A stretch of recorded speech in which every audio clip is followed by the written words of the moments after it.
Hi, this is Tish Aitken, and I'm doing a YouTube live. I just actually did a Facebook live thinking I was on YouTube, and now I am actually on YouTube. But I'm here to talk about the fact that we have a lunar eclipse that takes place at 3:12 p.m. Eastern Daylight Time, and it is going to occur at 15 degrees and 34 minutes of Sagittarius. And this lunar eclipse, both the sun in Gemini and the moon in Sagittarius, which defines a full moon because they oppose one another, square Mars and Pisces exactly. And a full moon eclipse, a lunar eclipse, is like a full moon on steroids. The energy is very amplified. There is a sense of urgency and intensity. And with an eclipse square Mars, will feel very combative. There's a lot of anger. There's a lot of emotion too. The Mercury is currently transiting in Cancer, which is a cardinal water sign, and that's very sensitive. And it's action oriented, but it's definitely very sensitive. And we've got Mars transiting in Pisces, and that's a key player in this eclipse chart. And Mars is in a passive sign. Pisces is not an aggressive sign, but it's Mars nonetheless, and it's triggering this lunar eclipse. And tomorrow, the sun in Gemini is going to square Mars exactly. It's going to clash with Mars, and that's going to really impel people to take a lot of action. But bear in mind that it's emotional action, so you just want to be very cautious in how you proceed. In your regular life, if you're attending protests, whatever you're doing, people are going to feel angry and emotional, and we're all feeling it. And, it's just trying to be conscious of it. Try to utilize the energy in the most effective way you can. Lunar eclipses tend to be more relationship oriented because it's I versus thou. It's an opposition, whereas a solar eclipse is more Aries in nature because it's a new moon. It's the sun conjunct the moon. It's a new beginning. But in my study of eclipses, both lunar and solar, they both bring in major beginnings and endings. I've seen both occur on solar and lunar eclipses. One begets the other. And there's a sense of very frenetic energy, and certainly because we have a lot of mutable energy right now. We've got Venus out of bounds, which means that it exceeds the sun's outer limits by declination and is out of control. And it has been since April 2nd, and it will be until July 2nd.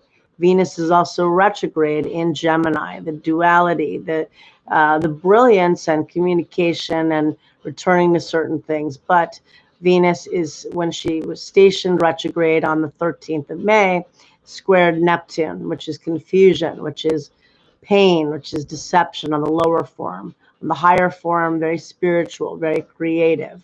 But it's a very confusing and a very challenging time for all of us. You want to tap into the love because Venus is conjunct the sun, not exactly conjunct the sun, but it is conjunct the sun in Gemini in this lunar eclipse chart. Take action, do what you need to do, but be cautious. Realize that people are not thinking in a rational manner. None of us is. Neptune makes us myopic. We miss something, whatever that might be. Just, do what you need to do. Go with the flow. The mutable energy moves very quickly. It spreads very quickly, but we're going to have a lot ahead of us this month because we have another big eclipse is on the summer solstice weekend.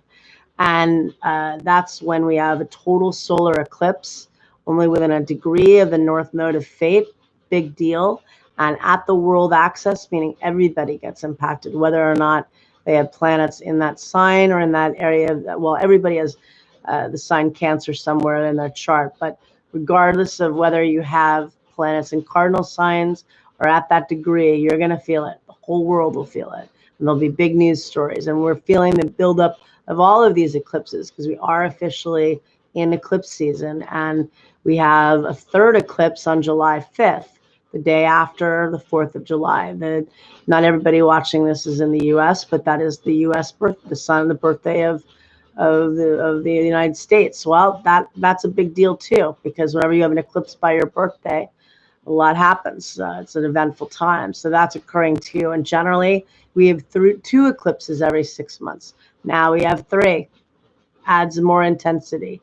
Mercury is currently out of bounds and will be until June 9th. That makes things also more scattered and a lot of communication, but in many different directions. And you can go in different directions. Go towards the right direction.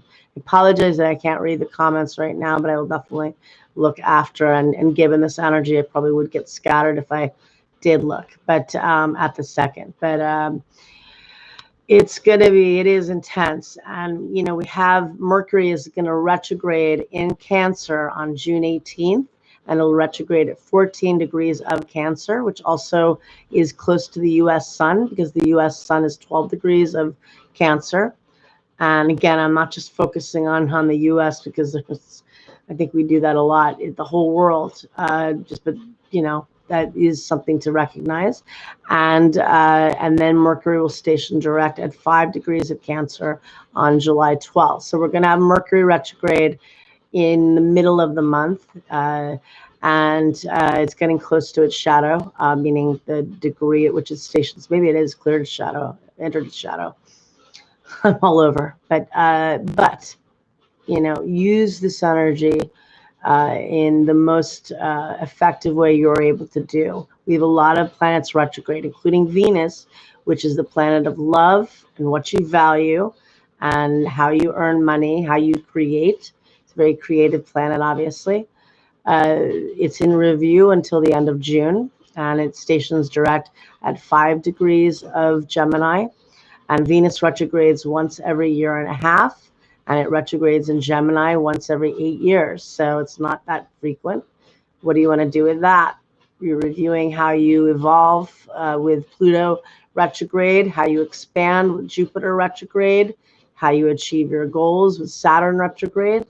And Mercury and Venus will be retrograde for a short time together, because Venus actually stations direct on the 25th of June, and Mercury will still be retrograde. But we have a lot of planets retrograde, and yet so much change happens in a very quick period of time with eclipses. Eclipses are wild cards, happens out of the blue often. I've seen this happen so many times over the years, where I get news from a friend or a client or in my own life of something radically happens, a big change or an event happens totally out of the blue. That you can expect.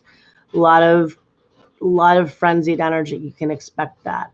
And again, focus on what you want to review. Come from a place of love. Know that this is going to be an intense time, a lot of change. Think of what you want to structure in your life and use that review period on your goals you want to achieve. Because with all this Capricorn that led the year, it's ultimately about restructuring your life, eliminating what's not working, and this is in your personal life, in your life specifically, what's come up for you this year. Even prior to this pandemic, things probably, I imagine, surfaced in some area of your life that it's working and you want to commit to further, because Saturn is about commitment, or it's not working and you're aware of it, but you've neglected to take action, or you've avoided it, or you've just you've been in denial. Well, it's only your story, and you're aware of that, and that'll come up more. Saturn's about karma and about accountability, and Saturn will re-enter Capricorn. It's briefly been in the sign of Aquarius. It entered on March 23rd, and it's stationed retrograde on May 11th at 1 degree of Aquarius, and it's going to re-enter Capricorn on July 2nd. And it rules Aquarius in ancient astrology, and it rules Capricorn in modern astrology. So it's still technically in its rulership. It's more futuristic in Aquarius. It's about connecting through community, through organizations, through friends, through networking. It rules social media. It rules the internet and technology, and it rules the future. And that's really where we're headed, more towards a whole new future, I think, with Saturn and Jupiter going into Aquarius, entering Aquarius at the very end of the year.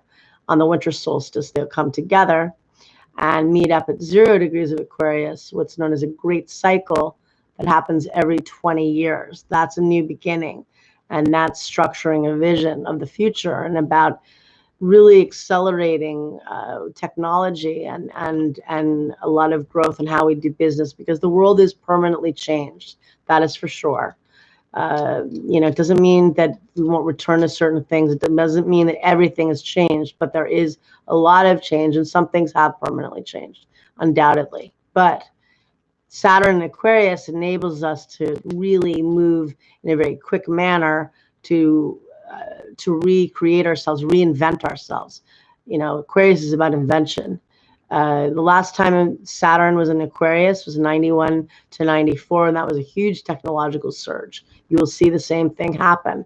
Even in this difficult time, we've seen many people utilize technology in ways they never had before, whether it was the event industry, whether it was the academic field, whatever field it was. People working remotely from home right now that have to, the ones that are lucky to be able to work right now. But whatever it is, we're seeing a glimpse of that. And we're also seeing that Uranus, which rules Aquarius, is the rebel of the zodiac. It's the iconoclast. And we're seeing that very strongly too. And we're seeing that Aquarius is for freedom, and it's for humanitarianism, and we're seeing a glimpse of that. So there's a lot going on. When the moon goes void this evening, we have the lunar eclipse take place at 3:12 p.m. Eastern time. It will go void at 12:10 a.m. Eastern time on June 6th, and it will be void until 3:44 p.m. Eastern Daylight Time.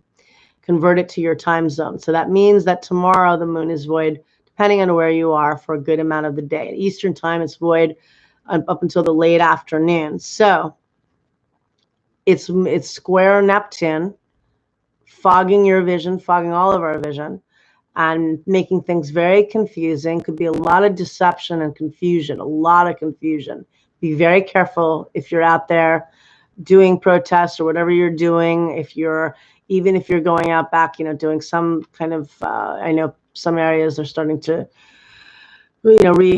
reopen in some ways. Be very careful, with this. And the sun is going to exactly square Mars tomorrow. So there's the volatility of that. There's the confusion and deception of Neptune, and the heavy emotion too. And so recognize that. And also Mercury today is forming a very positive aspect with Uranus, which is known as a sextile.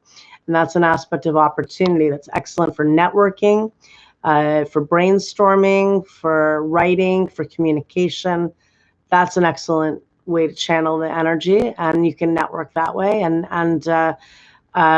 Mercury is also squaring Chiron, the wounded healer. Well, there are a lot of heavy wounds, and Pluto, which is the planet of power and transformation, is clashing with Eris, which is the goddess of discord. And yes, there's a lot of anger, and that is very very obvious. And yeah, we're all feeling it, and there's a lot of change that's happening and is necessary, and mass karma on the world level too. So I wish you all a lot of luck, and I am going to end the video and thank you, and take care of yourselves. Okay, bye-bye.